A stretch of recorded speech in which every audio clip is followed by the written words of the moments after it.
In a quiet village nestled between dusty hills lived a boy named Marco, who was only 12 but carried in his heart the weight of poverty.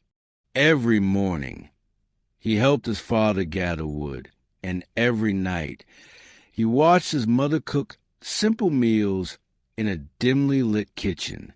Life was hard, and dreams were often too expensive to afford. But one day, while borrowing a broken phone from a neighbor, Marco stumbled upon a video of a young man speaking English fluently, working online, and earning money from home. That moment planted a seed in his heart. For the first time, he saw English not just as a language, but as a possible escape from hardship. He didn't have access to a smartphone, internet, or even electricity most days. But Marco had something even more powerful: ambition. At school, he approached his English teacher and politely asked if he could borrow old grammar books after class. The teacher, surprised by his sincerity, agreed. Marco began reading those books by candlelight, struggling with the strange sounds and unfamiliar words. But every time he pronounced a word correctly, he smiled like he had found treasure. He copied words into a notebook, practiced silently during his chores, and repeated entire dialogues under his breath while walking to school. The other children often teased him. "Why are you trying to learn that useless language?" they said. "Nobody in this town speaks English." But Marco didn't answer them. He knew they couldn't understand the fire inside him. He wasn't just learning a language. He was building a bridge to a better future.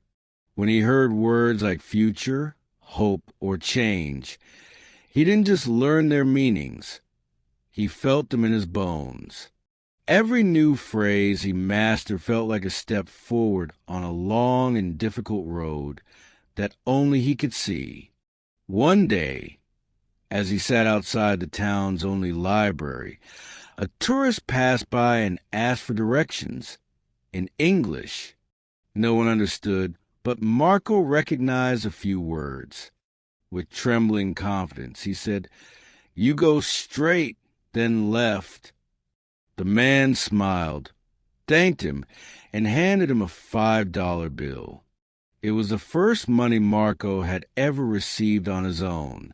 That night, he stared at the bill under the moonlight and whispered to himself, "This is just the beginning." From that day forward, Marco became more determined than ever. He believed that if he could master English, he could one day teach it, work online, or help travelers, and earn enough money to feed his family well. He didn't know how long it would take, but he was sure of one thing: he would never give up. Chapter 2: Lessons in Silence. Marco's afternoons were no longer about playing with friends or resting under trees. Every day after school, he ran to the community center, a small building with only 3 working tablets and 1 volunteer teacher who spoke some English. Marco never missed a session. He sat quietly, always in the front, taking notes like his life depended on it. He repeated phrases softly, recorded his own voice, and compared it to recordings. Little by little, he noticed something. His pronunciation was getting better, his confidence growing, and even the teacher began to notice his progress. At home, Marco started creating his own little classroom. He wrote vocabulary words on scraps of cardboard and hung them on the walls. His family didn't always understand what he was doing, but they admired his passion. At dinner, he would point at objects and say their English names: plate, rice, water. His younger sister began joining him. curious about this language that made her brother so excited. Every night, by candlelight, they would repeat words together. Their house was small and broken, but now it echoed with new sounds, new hope. Despite his progress, things were not easy. There were days when the center was closed or the tablet batteries died. Sometimes he had no candle and had to study in darkness. On those nights, Marco lay in bed and closed his eyes, repeating English words in his mind until he fell asleep. He imagined himself one day standing in front of a camera, speaking confidently, helping others learn. That image in his head was so clear it felt real, and he knew that every hour of practice was bringing him closer. Months passed, and Marco's understanding grew stronger. He began writing short stories in English about his life, using the dictionary to look up words. The stories were simple but heartfelt. One day, the volunteer teacher read one of them and said, "Marco, you have something special." That sentence gave him wings. For the first time in his life, he believed that his voice had power, that his story mattered not only in Spanish, but also in English. Marco knew he was still far from fluent, but he had already come so far. And more importantly, he realized something profound. Learning English was no longer just about money. It had become his passion, his strength, his identity. Chapter 3, the contest that changed everything. The local community center announced a small English contest. Students had to give a 3-minute speech in English about their life and dreams. The winner would receive a used tablet and free internet access for 3 months. When Marco heard about it, he didn't hesitate. That same night, he began writing his speech on old notebook pages. He practiced for hours every day, correcting mistakes, improving his pronunciation, and timing himself with a borrowed stopwatch. On the day of the contest, Marco stood in front of a small crowd, teachers, parents, and a few visitors. His hands were shaking, and his voice cracked at first. But then he took a deep breath and began, "My name is Marco. I live in a small village, but I have a big dream." With every word, his voice grew stronger. He spoke about his family, his struggles, and how learning English had changed his life. People in the audience were moved. Some even wiped away tears. When he finished, there was silence, and then applause. The judges praised his effort, his clarity, and most of all, his heart. Marco won first place. When they handed him the tablet, his fingers trembled. He didn't just win a device. He had won an opportunity to study more, to connect with the world, to finally break free from the limits that poverty had placed around him. That night, his family cried tears of pride. With the tablet, Marco discovered apps, websites, and videos that took his learning to a new level. He found English teachers on YouTube, listened to podcasts while doing chores, and practiced speaking with other learners through video calls. His skills improved rapidly. He even started helping other kids in his village with their English homework, becoming a teacher and a role model at only 13 years old. People began to notice him, not just as a poor boy from the mountains, but as someone with talent and vision. Offers came in for him to speak at small events, to share his story, to inspire others. Marco was still young, but his words carried the weight of experience. And he never forgot the reason he started: to change his family's life. Chapter 4, Becoming the Change. With every passing month, Marco's life took a new shape. He now studied English online every morning and worked part-time in the afternoons, helping local children learn both English and Spanish. He wasn't rich yet, but the small payments from tutoring and YouTube ads helped to buy better food for his family and fix parts of their broken house. His father, once skeptical, now told people proudly, "My son speaks English like the people on TV." Marco started a free YouTube channel where he taught basic Spanish using English subtitles. His accent was strong, but his passion was stronger.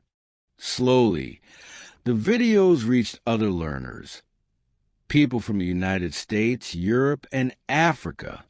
Comments started coming in. "Thank you, Marco. You inspire me. I shared this with my class." His channel grew not because he was perfect, but because he was real. One day, he received a message from a non-profit organization based in Canada. They had seen his videos and wanted to sponsor him to attend an online academy for young leaders. Marco cried for an hour after reading that message. He had always helped others, but now someone was helping him. With their support, he took classes in communication, leadership, and advanced English. He began to dream even bigger, of creating a school in his village one day. During one of his live classes, a classmate from India said, "Marco, you've changed how I see learning." Those words echoed in Marco's heart. He realized that his journey was not just personal anymore. His story had become a tool for change, a voice that traveled far beyond his village. Marco's dream of financial freedom was coming true, but even more important was what he had discovered along the way. English gave him a voice, but his heart gave that voice meaning. Chapter 5, A New Future Begins. By the age of 16, Marco had taught hundreds of students online, collaborated with teachers around the world, and even saved enough money to buy a laptop for his little sister. His parents no longer worked on his son all day. His mother started helping him run weekend classes in their backyard, now filled with children who sat on crates, eager to learn. A small whiteboard hung on the wall, and above it, in big letters, was Marco's motto: "A new life starts with one word." With every class, Marco reminded his students that their voice mattered.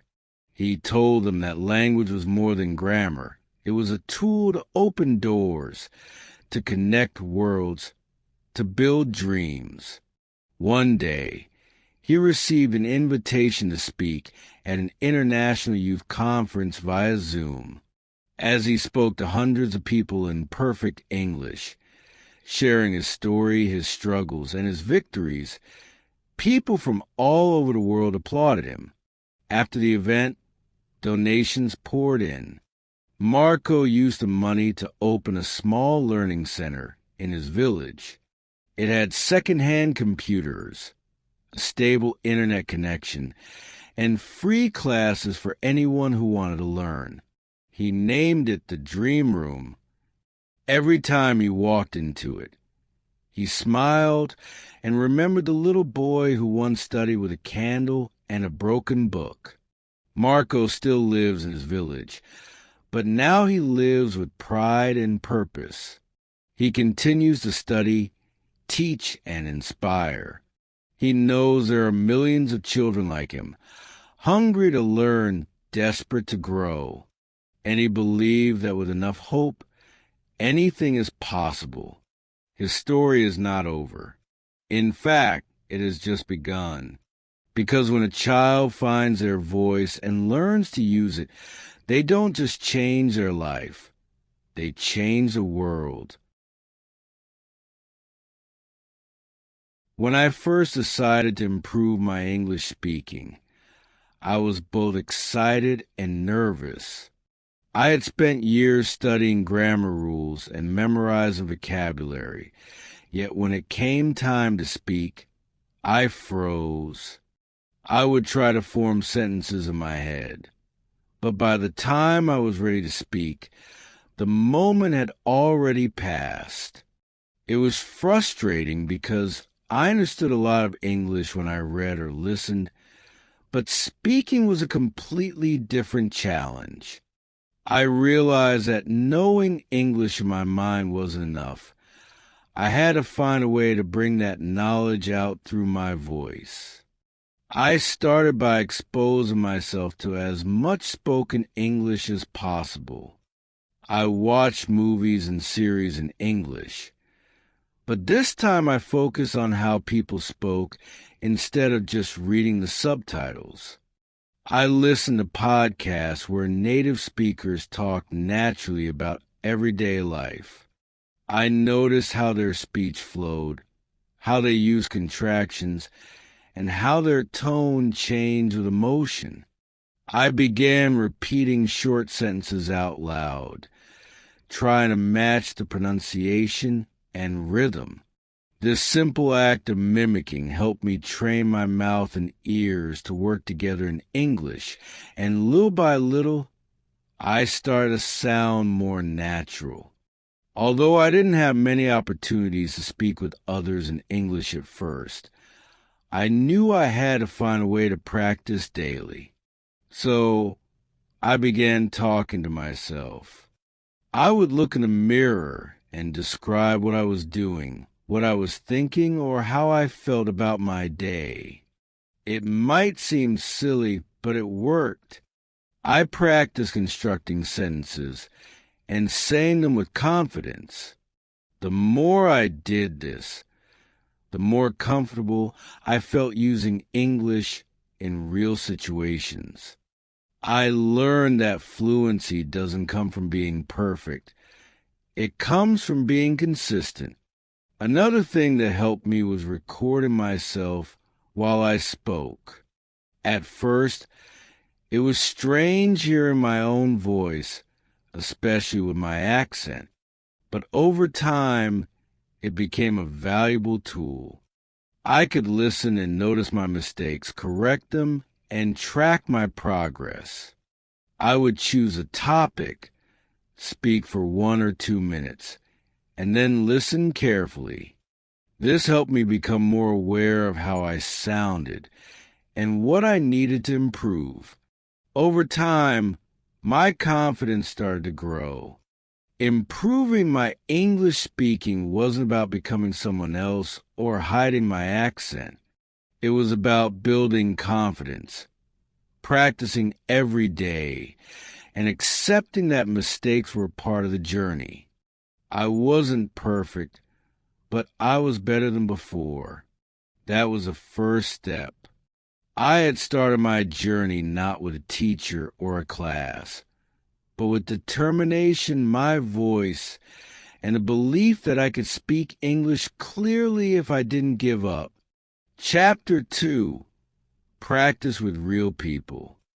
After gaining more confidence by speaking to myself, I realized that the next big challenge was talking with real people. It was easy to talk when no one was listening, but having a real conversation was different. I felt nervous, afraid of making mistakes or not being understood. However, I knew that if I truly wanted to improve, I had to face that fear.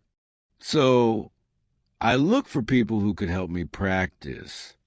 I joined online language exchange communities where I could speak with native English speakers who were also learning my language. It was a win-win situation. We both helped each other grow. The first few conversations were awkward. I often repeated myself or searched for words, and sometimes I completely misunderstood what the other person was saying. But the people I practiced with were kind and patient. They didn't laugh at my mistakes. In fact, they encouraged me and corrected me gently. These experiences showed me that speaking was not about being perfect. It was about communication. If I could express my ideas, even with a few errors, that was a success. Every conversation taught me something new and helped me feel more relaxed when speaking English. To make the most of these interactions, I prepared topics in advance. I wrote down phrases I might use or questions I wanted to ask. This helped reduce my anxiety and made the conversation flow more smoothly. Sometimes we talk about daily life, hobbies, or our cultures. I learned how to use everyday expressions and idioms that I had never seen in textbooks. I also picked up on informal language, which made me sound more natural. It was during these talks that I realized how alive and dynamic English really is. Another great benefit of practicing with real people was learning to listen and respond quickly. In real-time conversations, there's no time to translate everything in your head. You have to listen, understand, and answer right away. This was difficult at first, but the more I practiced, the faster my brain got at processing English. I started thinking in English instead of translating from my native language. That was a big milestone for me, and it changed how I approach speaking. By practicing with real people, I discovered the true purpose of learning a language: connection. Speaking English became more than just a goal. It became a way to meet people from around the world, to share stories, and understand different perspectives. I still made mistakes, but I stopped letting them control me. The fear faded, and in its place grew a sense of freedom. I was finally speaking English with real people, and it felt amazing. Chapter 3: Building Vocabulary Naturally. One of the biggest problems I had when speaking English was forgetting words. I would be in the middle of a sentence and suddenly forget the name of a simple object or action. It was frustrating and embarrassing, especially when I knew I had studied those words before. That's when I realized that learning vocabulary through lists and memorization wasn't enough. I needed to learn new words in a more natural and meaningful way, through context, repetition, and real-life use. I began reading short articles, watching videos with subtitles, and listening to stories in English. Whenever I heard or saw a new word, I didn't just write it down. I looked at how it was used in the sentence, what words came before and after it, and what tone the speaker used. I wrote down full sentences, not just a word, so I could understand its meaning clearly. Then I tried to create my own sentences using that new word. This helped me remember the vocabulary better and use it correctly when I spoke. To reinforce what I was learning, I kept a daily journal in English.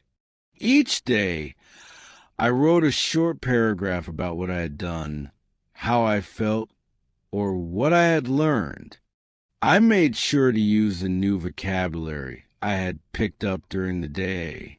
Writing helped me organize my thoughts and express them more clearly.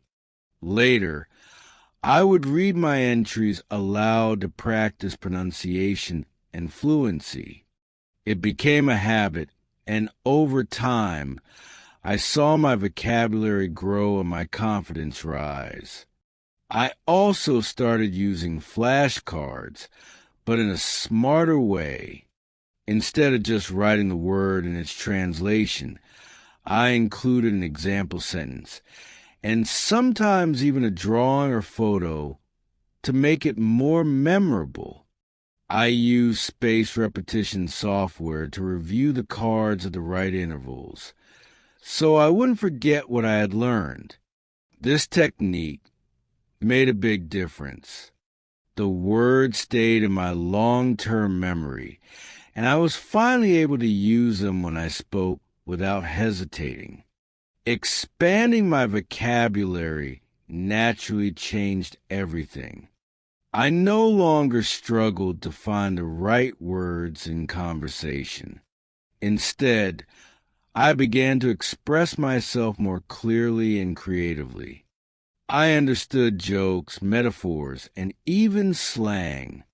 Learning vocabulary became exciting because I was no longer doing it just to pass a test. I was doing it to communicate better. Speaking English felt less like a task and more like a real part of my life. Chapter 4: Improving Pronunciation and Accent. As I got more comfortable with speaking and vocabulary, I started paying more attention to my pronunciation and accent. I realized that even when I used the right words, people sometimes didn't understand me because of how I pronounce them.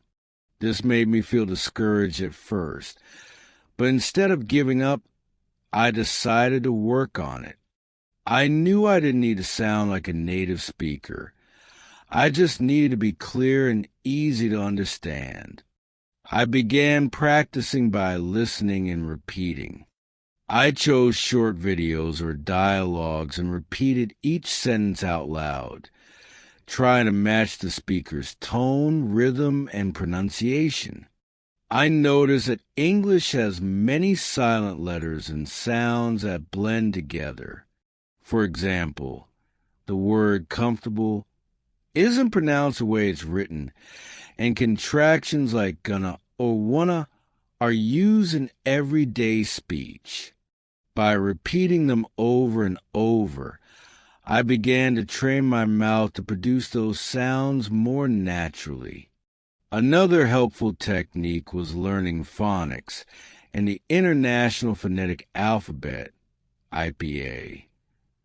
It helped me understand how sounds are formed and where my tongue and lips should be.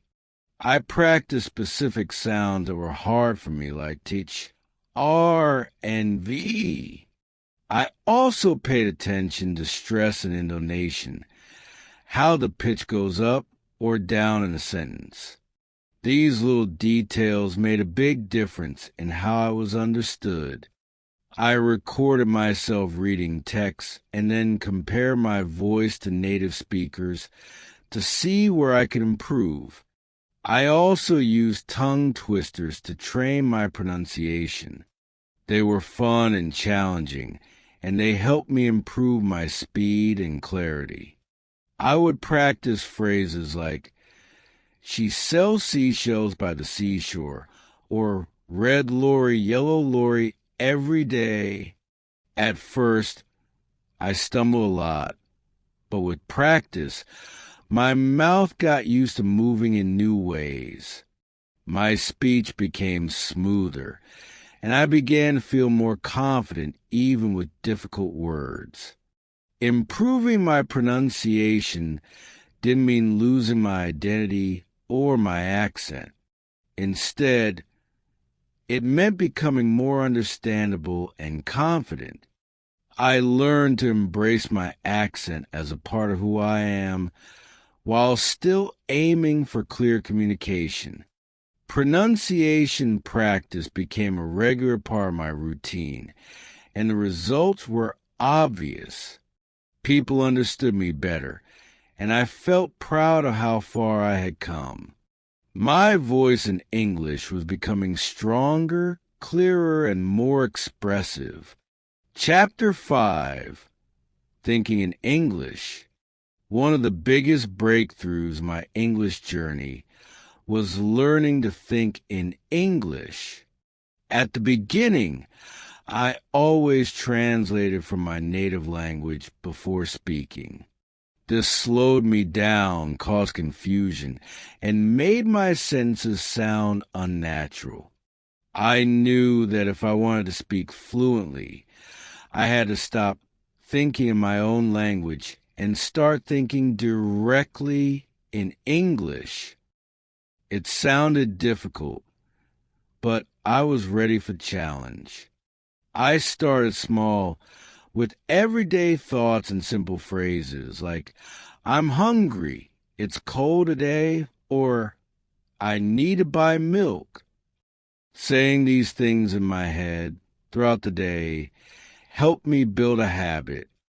After some time, I took it further. I began to describe everything I saw around me in English. When I walked down the street, I looked at people, buildings, the sky, and narrated what I saw in my mind. The woman is wearing a red dress. There's a man riding a bike. Or, the clouds look heavy. Maybe it will rain. I was training my brain to create sentences automatically without going through my first language. This made speaking faster and more fluid. It didn't happen overnight, but every day my thinking became more natural in English. Reading and listening also helped me think in English. When I read a book or listened to a podcast, I paid close attention to the way sentences were formed and vocabulary used. Then I tried to use similar phrases in my own thoughts. For example, if I heard someone say, I'm feeling under the weather, I would remember that and use it later instead of thinking, I feel sick. I started collecting natural expressions in my mind and using them in my thoughts. This helped me sound more like a native speaker and less like someone who was translating. I also started practicing English thinking games. For example, I would choose a random object and try to describe it for 1 minute without stopping. Or I would ask myself a question like, what would I do if I won the lottery? And answer in English in my head. These little games kept my mind active and helped me become more creative with language. They made me realize that I didn't need to wait for a conversation to practice speaking. I could practice anytime, even in silence. Thinking in English changed everything. It made speaking faster, listening easier, and expressing myself more naturally. I no longer needed to search for words or worry about grammar rules while speaking. My mind had begun to process English in real time. That's when I knew I had reached a new level, not just of speaking, but of truly living in the language. It felt like English had become a part of me. Chapter 6, Creating a Daily Speaking Routine. Consistency was a key to everything I had learned so far. Speaking English once a week was enough. I needed to speak every single day, even if just for a few minutes. So I created a daily speaking routine that fit into my life. I made sure to include different types of speaking practice. Talking to myself, shadowing native speakers, repeating vocabulary aloud, and even doing short video calls with language partners. I treated it like going to the gym. It didn't matter how tired I was. Practice was part of my day. I started my mornings by saying a few positive sentences in English. Things like, today is a new opportunity to learn, or I will do my best today. These short affirmations helped me start the day with motivation and got my mouth moving in English early. Then, during the day, I try to describe my actions out loud when I was alone. If I was cooking, I would say, "Now I'm chopping the onions," or "The pasta is almost ready." This made English part of my routine and helped me talk more naturally. At night, I set aside 15 to 30 minutes just for speaking practice. I would choose a topic like travel, goals, or news and speak about it while recording myself. Then I'd listen to the recording, take notes, and try again. Sometimes I also watched a short video clip and repeated the dialogue sentence by sentence, trying to match the pronunciation and tone. It became part of my evening ritual, just like brushing my teeth. Over time, I noticed my speech became smoother and more confident. On weekends, I added a special challenge to my routine. I would create a short story in English and tell it aloud as if I were speaking to an audience. This helped me practice storytelling skills, which are important in real conversations. I also joined online English speaking clubs where I could meet other learners and discuss interesting topics.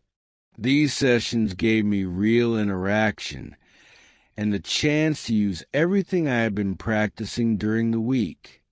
The most important thing I learned from my routine was that progress comes from repetition and patience.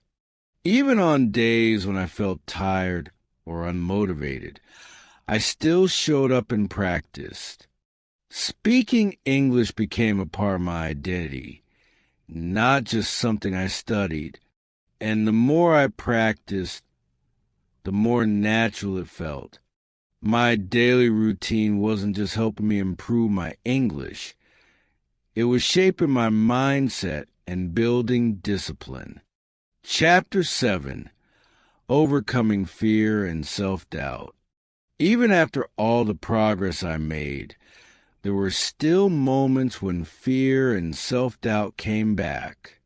Sometimes when I spoke with a native speaker or in a group, I would get nervous. My hands would sweat, my mind would go blank, and I'd start questioning everything I said. I worried about sounding foolish or making mistakes. But I realized that fear is a normal part of learning, and the only way to beat it was by facing it again and again until it lost its power. I reminded myself why I started this journey: to connect with people, to grow, and to express myself in a new language. I told myself that perfection wasn't the goal. Communication was. I began to change how I saw mistakes. Instead of being ashamed, I treated them as lessons. Every mistake taught me something. If I said a word wrong, I would laugh, correct it, and move on. I stopped apologizing so much and started celebrating the fact that I was trying, that I was brave enough to speak. To build my confidence, I surrounded myself with positivity. I followed English learning YouTubers who shared their struggles and tips. I joined communities where learners encourage each other. I even wrote down my own progress each week and read it whenever I felt discouraged. Slowly, I built a mindset that said, "Yes, I can do this. I am improving and I am proud." Confidence didn't come from speaking perfectly. It came from not giving up. I also learned breathing and relaxation techniques to calm myself before speaking, before conversation, I would take deep breaths, smile, and remind myself that I was prepared. I practiced eye contact in the mirror, worked on my body language, and tried to enjoy the process. The more relaxed I felt, the more natural my English sounded. I discovered that people responded better when I spoke with confidence, even if I made mistakes. Overcoming fear and self-doubt wasn't about eliminating them. It was about rising above them. Every time I spoke English, even when I was scared, I became stronger. I became more open, more expressive, and more connected to the world. Speaking a new language was no longer a dream or a fear. It was a reality I was living. And I knew that with courage and practice, I could go even further. Chapter 8: Using English in Real Life. After all my practice, I realized it was time to start using English in real situations. It was easy to feel confident when I was alone, talking to myself or recording my voice. But speaking with real people, especially native speakers, was a different level. I knew that if I wanted to grow, I had to take the risk. So I looked for opportunities to speak English in real life. I joined language exchange apps, participated in video calls with other learners, and even spoke to tourists in my city. Every conversation was a step forward. I still remember the first time I ordered food in English at an international cafe. I was nervous, but I smiled and tried. "Hi, I'd like a chicken sandwich and a cup of coffee, please." The cashier responded kindly, and I felt proud. It wasn't just about grammar or vocabulary. It was about using my English to live. These small moments gave me real confidence. I started looking for more. I volunteered to help at events where English was spoken. I chatted with travelers, and I even wrote comments in English on YouTube and Instagram. Using English in real life helped me see the beauty of communication. I didn't need perfect grammar to connect.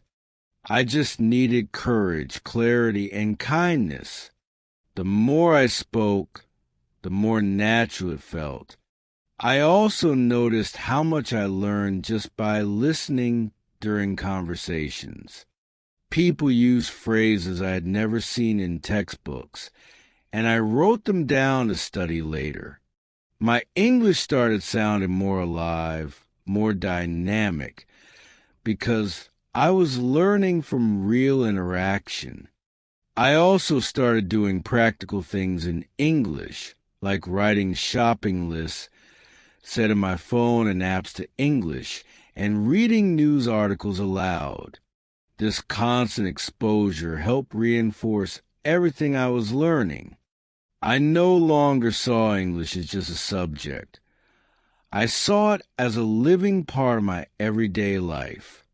When I got used to seeing and using English everywhere, speaking became less scary and more automatic. By stepping into real-life situations, I broke the final wall between study and reality. English stopped being something I practiced and became something I truly lived. That shift made all the difference. It wasn't about being perfect anymore. It was about being present, using what I had, and growing through experience. That's when I started feeling not like a student, but like a speaker. Chapter 9: Measuring Progress Without Fear. One of the most important lessons I learned was how to measure my progress without fear or frustration. In the beginning, I constantly asked myself, am I improving? but I didn't always know how to answer. Some days I felt great, and other days I felt like I was going backward. I realized I needed a better way to track my growth, so I started keeping a journal. Every week, I wrote down new words I had learned, conversations I had, and challenges I had overcome. This helped me see that I was moving forward, even if it didn't always feel that way. I also began recording myself once a month, speaking about the same topic. Then I would compare it to the recording from the previous month. At first, the difference was small, but after a few months, I noticed big improvements. My sentences were smoother, I used better words, and my voice sounded more confident. Listening to my past self gave me proof that I was growing, and it motivated me to keep going, especially on tough days. Another method that helped me was setting small, realistic goals. Instead of saying, I want to be fluent, I said, this week I will learn 5 new phrases, or today I will speak for 10 minutes without stopping. These goals were clear, doable, and gave me a sense of success. Achieving them made me feel proud and helped me stay motivated. I celebrated every little win because I knew each one was part of the bigger journey. I also reminded myself that progress is not always visible. Some days you might not speak better, but your brain is still learning, organizing, and preparing. Language learning is like growing a tree. You don't see the roots, but they're growing deep and strong. I trusted the process.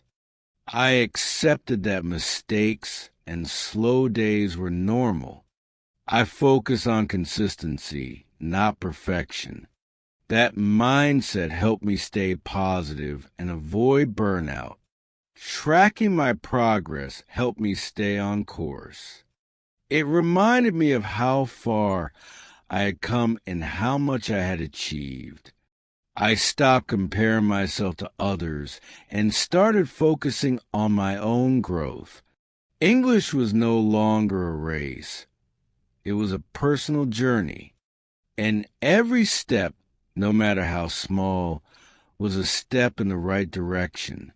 Chapter 10: Becoming the Speaker I Always Wanted to Be.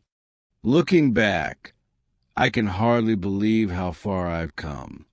From struggling to say simple sentences to having confident conversations, the journey has been long but rewarding.